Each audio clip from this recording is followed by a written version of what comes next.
they did all sorts of crazy things to attack companies, including us, by the way. Welcome to RealClearPolitics on SiriusXM for Thursday, September 18th. I'm Andrew Walworth, and joining me are RCP President and co-founder Tom Bevan and RCP White House correspondent Phil Wegmann. So we're back, baby. We're back. Yes, it's Thursday. We're here. A few things have happened while we were away, but I want to start with the fallout over the suspension of Jimmy Kimmel's late night show on ABC. As everyone knows by now, on Monday night, Kimmel made remarks about the alleged shooter in the Charlie Kirk assassination, and FCC Chairman Brendan Carr reacted, saying, "We can do this either the easy way or the hard way. These companies can find ways to change conduct and take actions on Kimmel, or there's going to be additional work for the FCC ahead." So within hours of saying that, ABC announced the show was preempted indefinitely. After that, two major owners of local ABC affiliate stations said they would not air Kimmel's show anymore. And here's the president talking today from London this morning about why he thinks ABC pulled the plug on Kimmel. Well, Jimmy Kimmel was fired because he had bad ratings more than anything else, and he said a horrible thing about a great gentleman known as Charlie Kirk. And Jimmy Kimmel is not a talented person. He had very bad ratings, and they should have fired him a long time ago. So, you can call that free speech or not. He was fired for lack of talent. So, Tom, this is a more active FCC than we've seen in a long time. What do you make of the suspension? And is this the blow to free speech that a lot of critics contend it is? Well, I mean, this story, as I've watched it and read about it and thought about it, I mean, there's just so much about this story to dislike, right? Do I think Brendan Carr should have said that?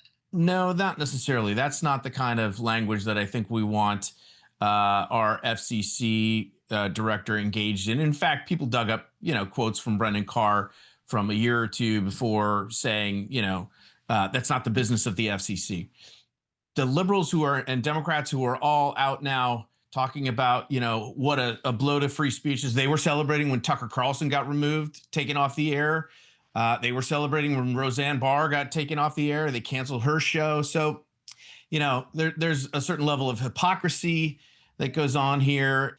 Jimmy Kimmel, I mean, the president is right. His ratings were lower than Stephen Colbert's. I mean, his ratings, weren't great. And obviously late night in general is not a great. I think on one level, ABC was just, looking for an excuse to get rid of this. We know Colbert's show was losing like $40 million a year. I don't know how much Jimmy Kimmel's show was losing, but it probably wasn't making money. So his ratings were, I think, bad. And I think the president's right. I don't think he was that talented. I mean, he became sort of this, along with Colbert. I mean, he wasn't funny anymore. I mean, he was simply a left-wing mouthpiece. He would get up there and all during COVID, he would lecture and hector and push the sort of Democratic line. So it really wasn't much of an entertainment show anymore. And by the way, this is a guy who, back when he was doing the Man Show, was doing all this misogynistic stuff. He did Karl Malone in blackface and got away with all that. And, Democrats seem perfectly fine. But look, I think Dave Portnoy from Barstool said this on X, and I agree with you. He said, cancel culture to him is when you dig up someone's old tweets from 5 years ago, 10 years ago, whatever, but reacting to what someone says in real time, he called that consequence culture. I mean, Jimmy Kimmel couldn't say certain things on his show. I mean, we talked about this the other day. If he had said the N-word, if he had said something else, I mean, he would have been canceled immediately.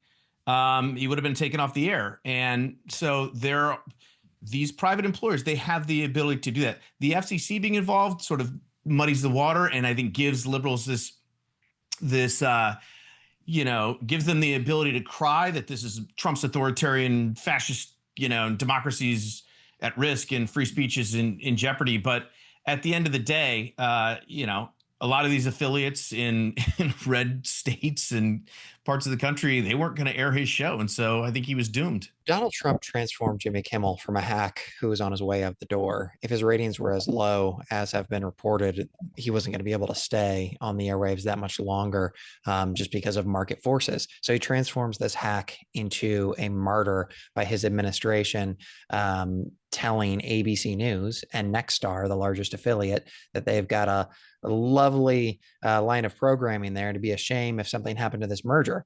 So certainly there's the threat of, public intrusion on a private company. I think that the right has a good case, though, here when they say, look at what the Biden administration was doing for the last 4 years. You had them working with some of these big tech companies to deplatform people. You had an effort to shut down an entire newspaper, the New York Post. Of course, that came before Biden was in office. But what strikes me as important in all of this is there used to be sort of this conservative Republican argument that they wanted to get back to institutional neutrality, that they wanted to go back to the before times. And instead, it seems that, some of these conservatives are at risk of, pouring a bunch of dish soap on the slippery slope and making things, even more difficult here. I mean, I think that the argument was, we told you not to go this far during the Biden years, and now you're just dealing with the consequences. There's some of that, but how do you get back to an actual, rules of the road moment where both the left and the right are treated fairly? I think that Republicans, they are done with this one-way ratchet where they just stop and slow sort of liberal and democratic entrenchment, and they've picked up a hammer. And in this case, you could definitely see a President AOC or a President Gavin Newsom doing to, some conservative on the radio airwaves what they just did. I mean, for instance, Obama never ran Rush Limbaugh out of town for his rhetoric about Sandra Fluke. Will the next Democratic president avoid that temptation? I don't know. But Republicans, they gave the game up when they were just saying we want things to go back to normal. Yeah. But they do have a point, Phil. I mean, you mentioned the Twitter files, and that's a great example. I mean, all these, Chris Hayes, I've never seen such a, full frontal attack on free speech in our democracy ever in the history of the country. It's like, dude, have you been asleep for like 10 years? I mean, the Twitter files was a textbook example of the government working with social media companies and literally putting their thumb on the scale and sending them, names of people that they wanted blacklisted and shut down. I mean, the censorship regime that sprung up during Trump 1, but really blossomed under the Biden administration. I mean, they did all sorts of crazy things to attack companies, including us, by the way. I mean, no argument here. So the question is, for Republicans moving forward, is it that they want to point to Democratic hypocrisy to embrace the same things that Democrats did and have this sort of race to the bottom while holding hands together? Or is it an acknowledgement that once you start meddling, it can be a mutually assured destruction? I think in this case, I think that's the point, because it's like they can point to what Democrats did, and then when Democrats do it, they'll be able to point back to what Republicans have done, and it goes on and on. It's a vicious cycle that, to your point, it's probably a race to the bottom. Yeah. And so Republicans, they've picked up the hammer. It's no longer a one-way ratchet. But when do both sides stop? Because I don't think that this appetite for, punishing views that you don't agree with is going to go away. And certainly it's not limited to just Republicans or just Democrats. Well, that's a good question for our moderator, Andy, a free speech stalwart like yourself. When does this stop? Not soon enough, from my point of view. I think it's a terrible thing. I think for Brendan Carr, who came to the FCC, and I had high hopes for him. I think he's been a disappointment. I think that this threat that we can do it either the easy way or the hard way was not subtle. It was pretty much a direct threat. It sounded like something out of The Godfather, and it was against Nexstar, which is they're trying to do this merger with this other group called Tegna. They both own a bunch of stations, and in order to put the two companies together, they need the FCC to loosen Clear the regulation. way. So I think it was a pretty direct threat, and I think that the result, that we saw was so fast that I think it caused and effect. I think you got to be naive to think that there wasn't a direct cause and effect here between a threat from the FCC commissioner and a programming decision being made by a network. And I just don't think that's the way the FCC should work, and I don't think that's what people want. I will say, and I wanted to play it. Here's what Brendan Carr. Here's his explanation of what happened. If you have a broadcast TV license, that means that you have something that very few people have, and you're excluding other people from having access to that valuable public resource, and it comes with an obligation to serve the public interest. And again, over the years, there's been a rule in place at the FCC that local TV stations get to preempt programming that they don't think meets the needs of their communities. But recently, these national programmers, ABC, Disney, Comcast, NBC, they've been exercising outsized control and power over those local TV stations, and there's been no pushback.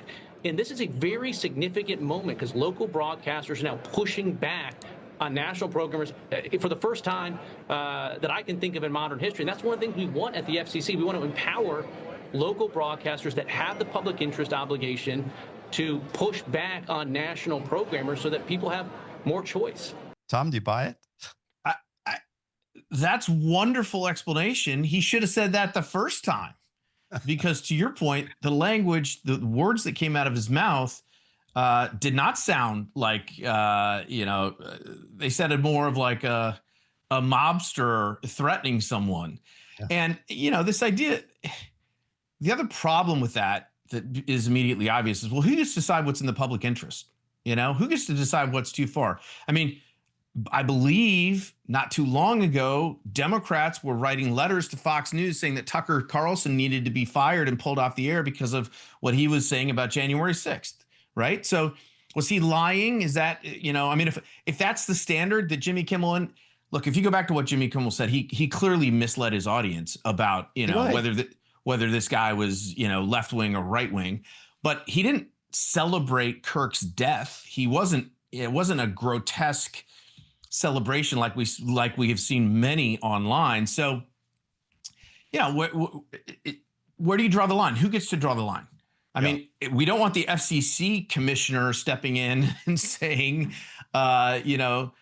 watching every single program and deciding, oh, he told a lie, he didn't tell a lie. It's just, that's not a workable system. I mean, I think there has to be a fairly high bar of free speech. And again, to Phil's original point, like, let the marketplace decide. I mean, Jimmy Kimmel's show had become terribly unfunny. I mean, many people had tuned it out. He was probably not long to live anyway.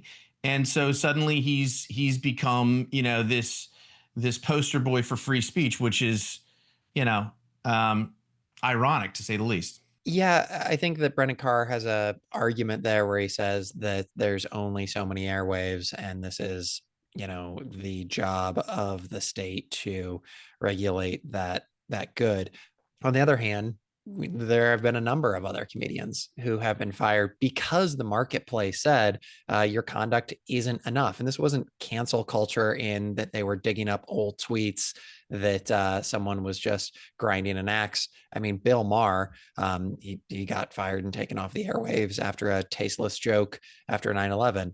I think that the conclusion of this episode, in my mind, is that, look, again, Jimmy Kimmel, he wasn't bringing the juice. He didn't have a big audience. Others were providing comedy that they appreciated more. Now he's off the airwaves, I think, as a result of state action. And now he gets to ride into the sunset as this free speech hero instead of someone who just, couldn't generate an audience. Yeah, well, he may be back. We should say. I mean, it's not clear that they're going to keep him. I saw that report. I mean, really, they're going to put him back on air? Yeah, well, that's what they. I saw the same reporting, and it wouldn't shock me if he apologized and they worked something out. I mean, we'll see. Well, what's interesting about what Brendan Carr said is that you do have these local affiliates that are in places, as I mentioned, like red states and rural areas are getting Sinclair is one of the networks, and that they have sort of a rightish slant to them, and it is good for those affiliates to be able to decide, this is a show I want to broadcast to my audience, my community, or this is a show that we're not interested in for whatever reason. They're a private company; they can do that, and so I think that's totally fair and right for those local affiliates to be able to preempt shows that they don't disagree with, and they were clearly going to do that, and so that might have also played into the decision that ABC and Disney ultimately made. Yeah, I mean, we could really talk about this some other time, but the balance of power between the local affiliates and the networks has always been an interesting sort of give and take. It's not that easy to just preempt a network show, by the way. Those affiliate agreements don't allow you to just pick and choose. So this is kind of a big deal. I do think Brendan Carr's right about that. Anyway, we'll keep an eye on this story. It's very interesting. And yeah, there's not much to like about it, Tom. I think you and I agree on that. Yeah. Well, I'm pretty biased when it comes to Antifa because they beat me up. You want to talk about Antifa? Okay. Yeah. Talk about Phil's lived experience. Truth. It's one of my favorite phrases. It's my lived experience. Oh, okay. So Jake's gonna see this and he's gonna be like, "Why didn't you do that on air, Tom?" And he's right. Trump wrapped up his 2-day visit to London, but one of the things he did while he was there was he tweeted out, he had time for this at 1:30 a.m. local time, to announce that he's designated Antifa as a major terrorist group. So Phil, lots of questions about what that means. Antifa is a domestic organization. An organization may even be too strong a word to describe it. But what do you make of the announcement? So Antifa, over the years, we've seen them engaged in a lot of things that would be, according to the layman, terrorism. We saw them firebomb the Seattle courthouse. We've seen them absolutely take over streets without permits. During the 2017 inauguration of Donald Trump, I was unfamiliar with those gentlemen in black pajamas and face masks. And as a young reporter, I went to go take a picture of one of them and I ended up on the ground. Someone sucker punched me that day. So a little bit of bias towards those anti-fascists. But the question here is going to be, how does the administration go after what they see as lawlessness while protecting speech? Certainly, George Soros, the Ford Foundation, and others who are on the other side of the political spectrum as this administration and who have been floated as potential targets for investigation by Vice President J.D. Vance, they have constitutionally protected speech. They don't, on the other hand, and I'm not certain that there's a link between them and Antifa, they don't have a right to, underwrite, lawlessness. So we'll see what the administration does. But Antifa, not exactly the most sympathetic folks. I think Trump is choosing a decent target here. I agree. I mean, these guys have gotten away with, I was going to say murder, and that's maybe not the best phrase, but they've gotten away with a lot over the last 5-10 years. I mean, the way that they've just absolutely sort of destroyed the city of Portland. You mentioned, Seattle, other cities where these folks, and this is a pretty easy call. I mean, yes, they have free speech, and yes, they have the right to assemble peaceably and, protest. What they don't have the right to do is to, throw pieces of concrete at people. Andy Ngo famously got hit in the head with like a, concrete milkshake. I mean, they've, terrorized citizens, beat them up, graffiti every place, firebomb, destroy. I mean, all of these things, right? And so they should be, people who are Antifa members who've been engaged in that kind of activity should be arrested and prosecuted. And the people who fund them, if there can be, evidence found that links people's money directly to those organizations, the funding of those organizations, they should also be prosecuted and held accountable. I mean, that's unacceptable. And certainly, the Biden administration was famous, and even the Obama administration, of declaring, that white supremacists, this was the true domestic terror, fear, the biggest threat that we faced in the country. I always thought that was just a little specious. and more of a political thing than. So I mean, I remember reporting on there was a call that was put out. They were having a white supremacist rally here in Chicago, and they sent a call nationwide, and they got like 50 people. I mean, a lot of us, it's like, I haven't seen a white supremacist in, forever. I don't know that I've ever seen one. So, but yeah, Antifa is all around us, and we see them every day. We see them in the streets whenever there's any opening for agitation and anarchy and chaos. Like, they're there, and they are, doing things, and sometimes a lot of illegal things. So I agree with Phil. Easy target, good target, and get to it.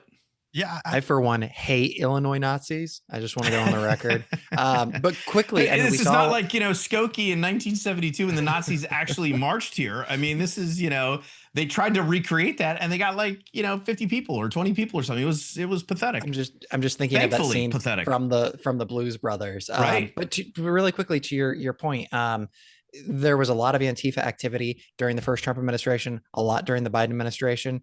While Trump has designated them as a terrorist organization, Antifa has been pretty underground in these last 6, 7, 8 months. I think that's because they've realized that with this administration that the gloves have come off. We haven't seen any of these massive attacks like we did with the attack on Cop City in Georgia.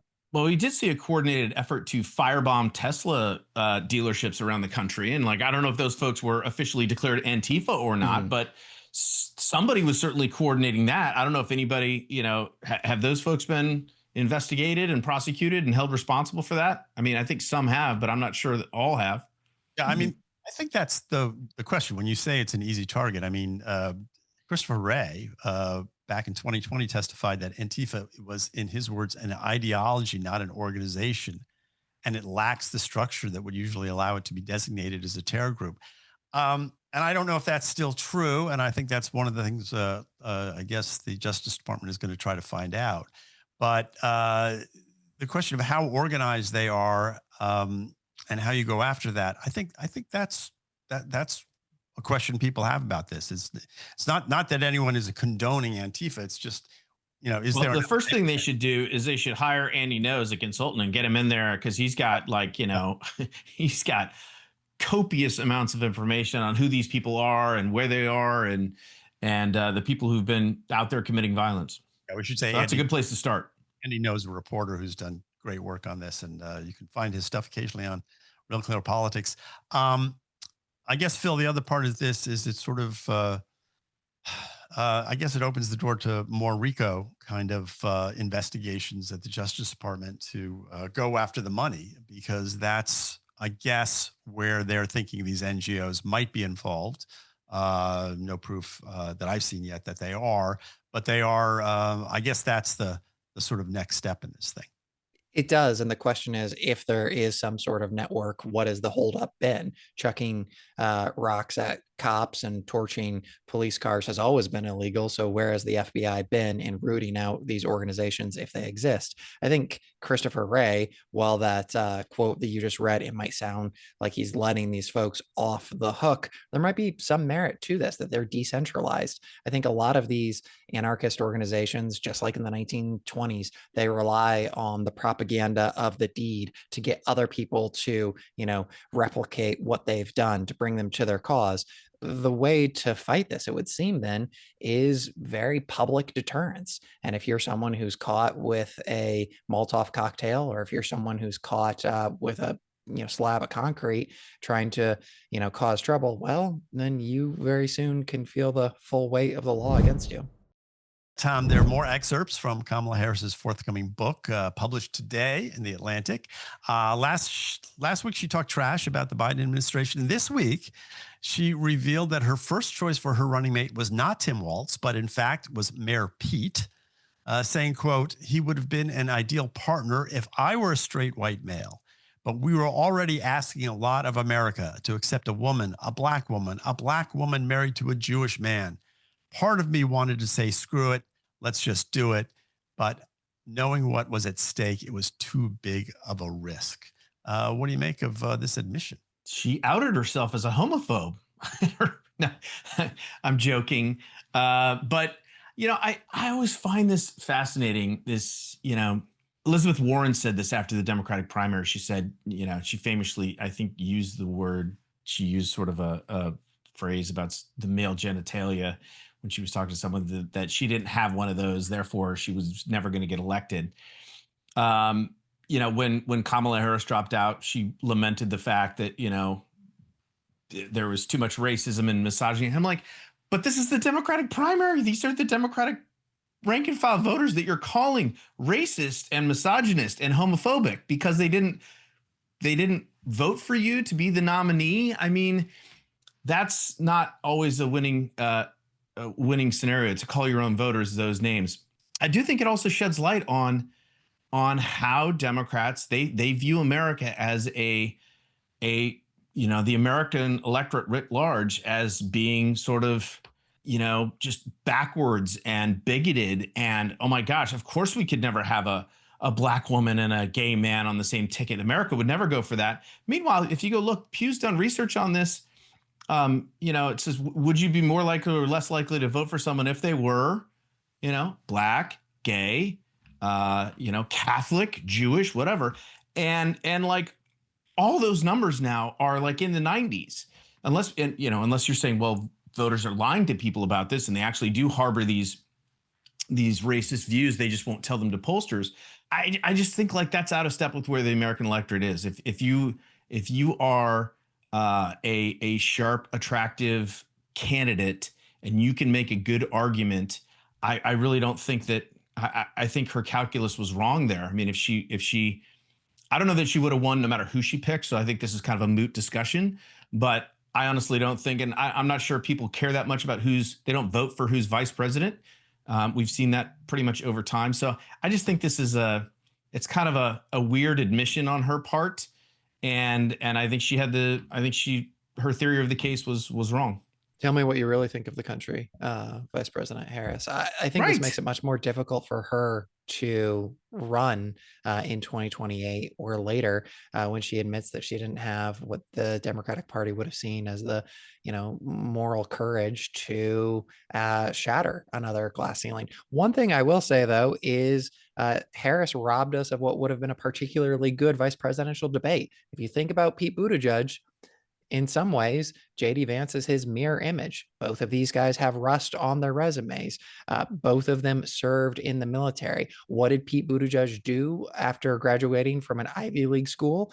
He went to work as a McKinsey consultant. What did Vance do after he graduated from an Ivy League law school? He went to work in private equity. It would have been particularly interesting to see both of those guys, who are capable messengers of their parties, square off. Yeah. And the biggest irony of all is she rejected Buttigieg in favor of Tim Walz, who turned out to be just a complete buffoon and a drag on the ticket and an embarrassment in many ways. It was like, we're going to get the white guy, you know, who codes like he can, you know, fix a truck and wears a flannel. Wears a hat. And that it was sort of, it's all sort of costume based. I don't know. It just seems odd to me that was who they ended up with. And then, as you know, between the jazz hands and the Chinese. I was going to say, Walz does have better jazz hands than Buttigieg, though. You got to give it to We him. should point out that Pete Buttigieg was a better candidate during the 2020 Democratic primary than Kamala Harris. He made it to Iowa, and he had a good argument for all of 48 hours that he won Iowa. Listen, I saw him in Iowa, and he was very impressive. And the way that he was connecting with Iowa voters, talking about faith, you wouldn't, on paper, you wouldn't say, oh, this, gay guy is going to be really good in Iowa with talking to, salt of the earth farmers. He was very good. And he really did have a connection with Iowa voters. And I was very impressed when I saw him on the stump. Yeah, no, I remember when you came back and we talked about that Pete Buttigieg wowed them in Iowa. And who knows? The whole thing could have been different if anyone really cared about who's the vice president on the ticket, which I don't think is the case. Anyway, you're listening to Real Clear Politics on Sirius XM. I'm Andrew Walworth. I'm here with Tom and Phil. We're going to be back with more right after this. Pete Buttigieg and J.D. Vance are the same person. They are. Welcome back to the show. I'm Carl Cannon, Washington Bureau Chief of Real Clear Politics, joined now by a great American, Tim Shriver. Tim is the chairman of the Special Olympics International, co-creator of the Dignity Index. We'll talk about what that is in a moment. He's founder of CEO of Unite, which is an organization which seeks to fulfill the American promise through stories, solutions, and studies that bring us close together. He's also the host of Need a Lift podcast. And Tim, we all need a lift. Yeah. These are tough times. Very tough. All right, let's start with this. I want to break this into two sections. One is we've had, political violence is becoming normalized. We had this awful shooting of Charlie Kirk, but it wasn't.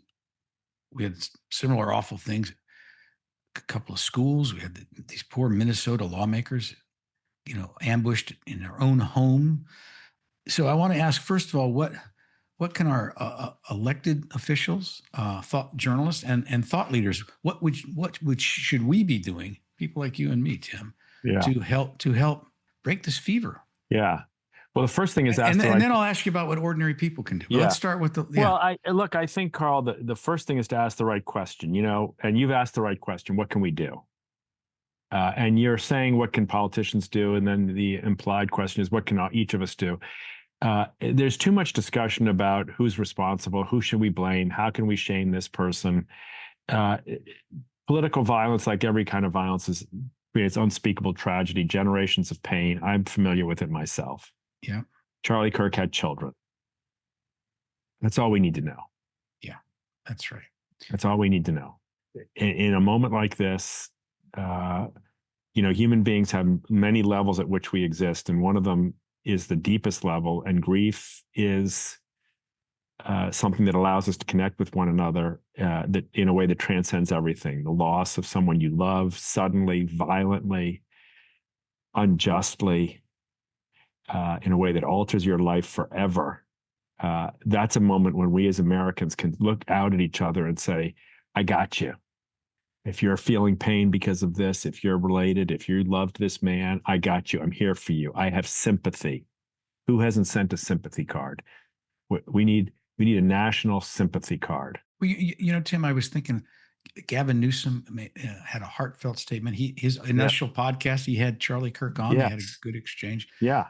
Fred Ryan at the Reagan Library put out this wonderful statement. Most elected officials rose to the occasion, most of them. And I have to say, President Trump, and I understand Charlie Kirk was like family to him. I guess I want to give the president some leeway. He had an anger that was personal in this case. But he didn't, I'm not, and I get, again, I'm understanding of him, but he didn't really offer healing words. I don't think, and I don't want to judge him too harshly, but yeah. Well, look, in the moment people react a lot of different ways. And, again, most of us have seen, and sadly, many of us have lived through situations where something horrific, unspeakable tragedy happens. And some of the reaction is grief. Some of the reaction is horror. Some of the reaction is hostility and anger and a search for someone to blame or shame or someone to attack. I mean, these are all normal human reactions. The question you're asking, though, is the right one in my view, which is something is wrong with our culture. Something is wrong with our culture. We can't sugarcoat it anymore. And it's not an optional issue to address. Carl, you and I have talked about this before, but, there's a lot of issues in the country. There's tax rates, there's agriculture, there's employment, there's inflation, there's immigration, there's, international relations, there's wars. But this is no longer an optional issue. How we treat each other and the culture of contempt is no longer an optional issue for us to address, either as individuals, as groups, as faith-based institutions, as businesses, as schools, or as political leaders. We have allowed this to go too far. We have normalized the killing of innocent people on the grounds that contemptuous language is acceptable and leads directly to violence. That no longer can be, I believe, something we ignore. You can't get away with calling people disgusting and fascists and, reprehensible and, all these words and not expect violence. Yeah. Tim, when you say that, I realize, and everybody, we're so tribal, people look to their own side. So when this happened, President Trump said, well, this is he said what you and I are saying, that this is a national outgrowth, the natural outgrowth of them calling me fascist, and them calling me Nazis, and then comparing me to Hitler. Then President Obama, he gave an interview and he pointed out, he said, well, yeah, but he said, this didn't happen when I was president. And this president, Donald Trump, has called Democrats vermin. Well, what do we do with vermin, Tim? We exterminate them. So, I mean, that's right. That's but right. What struck me and is both of these guys are actually telling the truth, but they're pointing the finger in the other direction while doing so. Both of these things are true. And I don't, why is it that are we so myopic now? If it's somebody on our side, we kind of, they got over their skis a little bit. But if it's somebody on the other side, they're destructive. They're trying to tear apart the country. It seems to me there's blame in both directions. I think, look, we all have to own that we're all part of this. We're all, like, if you're looking for someone who's singularly to blame or a group, you're looking in the wrong place. The best place, I don't want to sound trite here, the best place to look is in the mirror. Look at how I, Tim, how you, Carl, how our friends and neighbors, how the people we love and care about, how we talk about people who are different from us. Yeah. And if we use that language, if we use the language of vermin, disgusting, in fact, we are contributing to the risk. We're not violent. We're contributing to the risk of violence. And I think that's too serious a risk to take to make a point. We have to find a way to make the point about the principles we believe in with vigor, with determination, with passion, with resilience, and all those things, but without contempt. Yeah. We need to be able to, like I say to people, don't change your principles, add one. Treat other people with dignity. That's a principle that we can add to our political rhetoric and our political organizing and our political coalitions, and nobody loses. And in fact, when we treat people with dignity, we have a much better chance of having our issues and our ideas prevail. Because when you treat someone with contempt, you make an enemy for your cause. Well, and we have a divided country because political leaders have chosen, for some strange reason, to use divisive language in order to get elected, but to ensure that they make enemies for their cause. And so when people say our politics is paralyzed, they're right. It's paralyzed by design. If I do nothing but scream at the other side, shame on me. I've actually abdicated responsibility for advancing the issue I care most about, whatever that is. I want more funding for public education. You want less. If I just call you a name, guess what I'm going to get? Less. Well, that's right. I was thinking about the president you and I both admire, and you were related to him, John F. Kennedy, and President Reagan, who my father covered for many years. They didn't demonize their opponents, and they were immensely popular. I think, we have these political consultants, and we got this hyper-partisan media, and they've sort of tricked themselves into believing that this is what Americans really want. But I'm not sure it is. I know you can win an election here or there by doing this, but I wonder if there's a market for a candidate or a party or an independent movement that talks the way you're talking, says, I'm not going to really criticize them. I'll tell you my ideas and why I think they're good. I think the voters would go for it. I think there is, and I think you're seeing this in many of the governors. You saw it in Governor Cox. You've seen it in Governor Stitt. You see it in Governor Shapiro. You see it in Governor Newsom, as you mentioned. You see it in Governor Polis. We've seen this across the political spectrum. Governors who are in very powerful positions and who are staking their futures and their electability on the idea that Americans, which look at the recent Reuters poll. Does the way we talk about politics encourage violence? I mean, the number are 63%, and if you say a lot, Republicans and Democrats. So Americans, yes, we're viscerally vulnerable to the short-term appeal of a vicious statement. Makes you want to laugh, and he got him. But take a deep breath, gang. America, take a deep breath. That's not us. We're not the people who hate one another. We're not the people who are cynical and despairing about the future. We're not the people who want to crush half the country. That's not us at our best. And we can't sustain I'm afraid it's becoming us, and I think you're right. We've got to stop it now before it's too late. Tim, I noticed this week Joe Manchin has resurfaced, and people are asking the obvious question: are you going to run for president? And without getting the personalities or whether Manchin is the right person to run, or even whether he really wants to run. He seems to me to be the kind of person we're talking about, though, who could talk to both parties. Maybe you'd have 10% of the Democrats and 10% of Republicans that would just, hurl invective at him. But I wonder if a plurality or even a majority of Americans are ready for somebody. They don't have to be in the political center. Manchin is. That makes it a little easier. But somebody who speaks to both sides with some respect, even affection, because he has friends on both sides. I was wondering if you've been thinking. I think that's true. Look, the Dignity Index, which you mentioned, which we created, which is a scoring tool for speech, it allows us to see numerically where we fit when we use certain language. When I say, I'm better than you, Carl, you're a worse person than me, that's a 3 on the Dignity Index. When I say I want to learn from you, Carl, I want to listen to what motivates you, even though we don't agree, that's a 6. So we built this tool that allows people to score objectively, not from a partisan point of view, objectively where you fit. When you look at politicians who score high on this, I'll just give you 2 examples. For instance, a right and a left. Spencer Cox, the governor of Utah, is, I would say, or Kevin Stitt, the governor of Oklahoma. These are traditional conservatives. They're not flaming liberals like, people think I am. I'm not, but that's what people think. You look at Wes Moore or Josh Shapiro, who are traditional progressives on the left side of things. In all 4 of those cases, these governors are leading with their principles, but with, generally speaking, without dehumanizing other people. And they're popular as heck. They have large pluralities. They attract people from the other party. They broaden the tent of their parties. Now, if you ask me which policies I prefer, I'd prefer one side versus the other.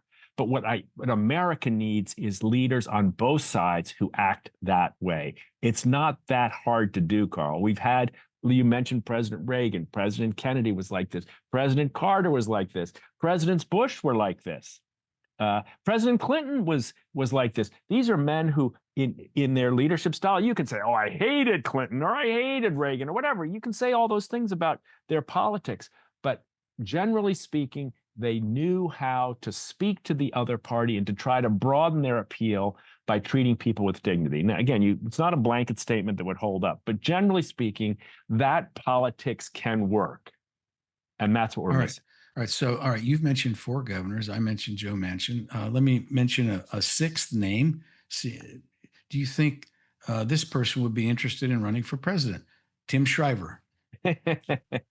Yeah, no. Tim Shriver grew up being asked that question from the time I was 5 years old. He grew up in a political family. Everybody says those kinds of things to you. But I think I spent my life as an educator. I worked 30 years in the Special Olympics movement, which I still love and work in.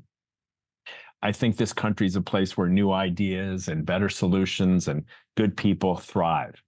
And when they do that, we stay on the front end on innovation. We're ingenious, we're results oriented, we're compassionate, we're good. The world sees us as good. We see each other as good. Even when we disagree, we work together side by side. That vision of the country, from my work, has come to me from more of a grassroots and more of a community-based. That's just the person I am. I would get chewed up in politics. I mean, it's easy to talk about it, but I'm not tough enough for that world. But I am tough enough to, I hope, to stand by my convictions. And here's the conviction. Right now, we're at a turning point in this country. And future generations will look back and ask, did that generation stand up for the ideals of the Declaration and the Constitution and the values of the United States of America, or did they abdicate? Did they allow a divisive, corrosive, contemptuous worldview to prevail? Did they give up on their youth? Did they stop saying to young people, you should believe in yourself and you should believe in the future? Did that generation meet the moment? And Charlie Kirk's death and Melissa Hortman's death and the attempts on the life of President Trump and Governor Shapiro, if Americans aren't feeling a wake-up call to that question, they're not paying attention. I believe most Americans are paying attention, and most Americans do feel and want us to answer the bell right now and take a turn, pivot. Dehumanizing contempt as a way of treating your fellow Americans, whether they're on your block, in your neighborhood, or in your faith-based institution, or at work, or across the country, from a state you'll never visit. I don't care.